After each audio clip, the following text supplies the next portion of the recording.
ಶೆಫಾಲಿ ಜರಿವಾಲಾ ಹಠಾತ್ ಸಾವು ಪ್ರಕರಣಕ್ಕೆ ಸಂಬಂಧಪಟ್ಟಂತೆ ಹೃದಯಾಘಾತದಿಂದ ಶೆಫಾಲಿ ಸಾವನ್ನಪ್ಪಿದ್ದಾರೆ ಅಂತ ಹೇಳಲಾಗ್ತಾ ಇದ್ದು, ಒಟ್ಟಾರೆಯಾಗಿ ಇವರ ಹಠಾತ್ ಸಾವು ಹೃದಯಾಘಾತದಿಂದ ಸಾವನ್ನಪ್ಪಿದ್ದಾರೆ ಅಂತ ಹೇಳಲಾಗ್ತಾ ಇದ್ದು, ಬಾಲಿವುಡ್ ನಟಿ ಶೆಫಾಲಿ ಪಂಚಭೂತಗಳಲ್ಲಿ ಲೀನರಾಗಿದ್ದಾರೆ.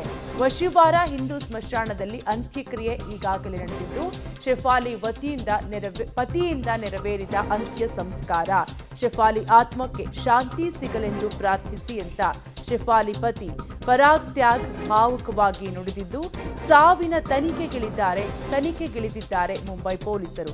ಈಗಾಗಲೇ ಶೆಫಾಲಿ ಜರಿವಾಲಾ ಸಾವಿನ ಸುತ್ತ ಪೊಲೀಸರಿಗೆ ಸಾಕಷ್ಟು ಅನುಮಾನಗಳು ಮೂಡಿದ್ದು, ಹೀಗಾಗಿ ತನಿಖೆಯನ್ನ ನಡೆಸ್ತಾ ಇದ್ದಾರೆ. 42 ವರ್ಷದ ಶೆಫಾಲಿ ಜರಿವಾಲಾ ಹೃದಯಾಘಾತದಿಂದ ಸಾವನ್ನಪ್ಪಿದ್ದು, ಇವರ ಹಠಾತ್ ಸಾವಿಗೆ ಹಲವಾರು ಹಿರಿತೆರೆ ಕಿರಿತೆರೆ ಕಲಾವಿದರು ಕಂಬನಿಯನ್ನ ಮಿಡಿದಿದ್ದಾರೆ. ಪುನೀತ್ ರಾಜ್ಕುಮಾರ್ ನಟನೆಯ ಹುಡುಗರು ಸಿನಿಮಾದ ಪಂಕಜ ಹಾಡಿಗೆ ಕುಣಿದು ಕುಪ್ಪಳಿಸಿದ್ರು. ಇನ್ನು ಇವರು ಕೇವಲ 42 ವರ್ಷದ ಶೆಫಾಲಿ ಜರಿವಾಲಾ ಹೃದಯಾಘಾತದಿಂದ ಸಾವನ್ನಪ್ಪಿದ್ದು, ಆದರೆ ಸಾವಿನ ಸುತ್ತ ಸಾಕಷ್ಟು ಅನುಮಾನಗಳು ಕೂಡ ಉಂಟಾಗಿದ್ದು, ಹೀಗಾಗಿ ಸಾವಿನ ತನಿಖೆಗಿಳಿದಿದ್ದಾರೆ ಮುಂಬೈ ಪೊಲೀಸರು. ಈಗಾಗಲೇ ಬಾಲಿವುಡ್ ನಟಿ ಶೆಫಾಲಿ ಪಂಚಭೂತಗಳಲ್ಲಿ ಲೀನರಾಗಿದ್ದು, ವಶಿವಾರ ಹಿಂದೂ ಸ್ಮಶಾನದಲ್ಲಿ ಅಂತ್ಯಕ್ರಿಯೆಯನ್ನ ಮಾಡಲಾಗಿದೆ.